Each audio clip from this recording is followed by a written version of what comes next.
भक्त माँ के चरणों में गिर कर कह रहा कि माँ, हरे मैहर की भवानी माता शारदा मयरिया है, मयरिया हमारी ना, हे मयरिया हमारी ना, कि फेरा भक्तन पर नजरिया है, मयरिया हमारी ना, फेरा भक्तन पे नजरिया है, मयरिया हमारी ना, फेरा भक्तन पे नजरिया है, मयरिया हमारी ना।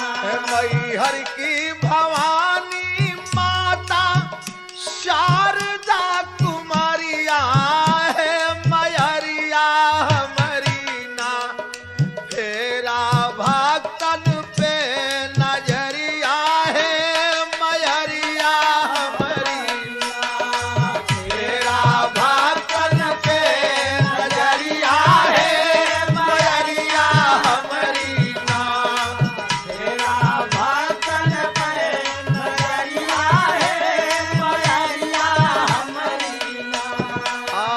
ऊंचे बायसा नवा ऊंचा नीचा बाडहरिया है, मयरिया हमारी ना। ऊंचे बायसा नवा ऊंचा नीचा बाडहरिया है, मयरिया हमारी ना। कैसे आई रौरी दुहरिया है, मयरिया हमारी ना, कैसे आई रौरी दुहरिया है, मयरिया हमारी ना, कैसे आई रौरी दुहरिया है, मयरिया हमारी ना। फिर भक्त अपनी मजबूरी माँ के सामने कह रहा कि माँ, पानया सुपारी नरियल ना पियरी चुनरिया है, मयरिया हमारी ना। पानया सुपारी नरियल ना पियरी चुनरिया है, मयरिया हमारी ना।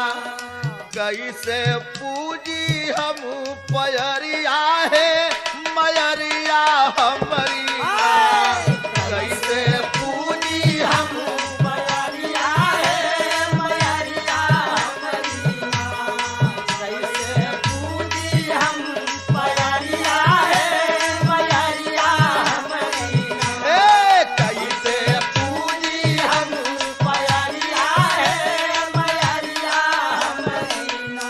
भक्त कह रहा कि माँ तेरी विशेषता क्या है आल्हाऊ दल के तू जाया जितल अबू समरिया है, मयरिया हमारी ना। और रखलू देवतन का पगरिया है, मयरिया हमारी ना। रखलू देवतन के पगरिया है, मयरिया हमारी ना। रखलू देवतन के पगरिया है, मयरिया हमारी ना। रखलू देवतन के पगरिया है, मयरिया हमारी ना। मधु और काटब दुईठे पापी अत्याचारिया है, नवरिया हमारी ना। अरे हो मयरिया हमारी ना। काली बन के तोड़लू पंजरिया तू ही मयरिया हमारी ना। काली बन के तोड़लू पंजरिया है, मयरिया हमारी ना। काली बन के तोड़लू पंजरिया है, मयरिया हमारी ना। काली बन के तोड़लू पंजरिया है, मयरिया हमारी ना।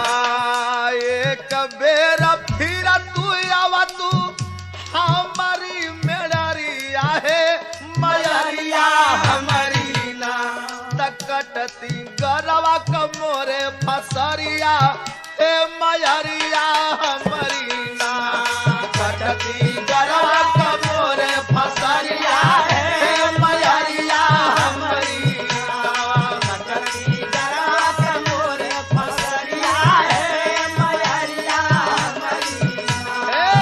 सती गरवा का हमरे पसारिया है मयरिया हमारी ना।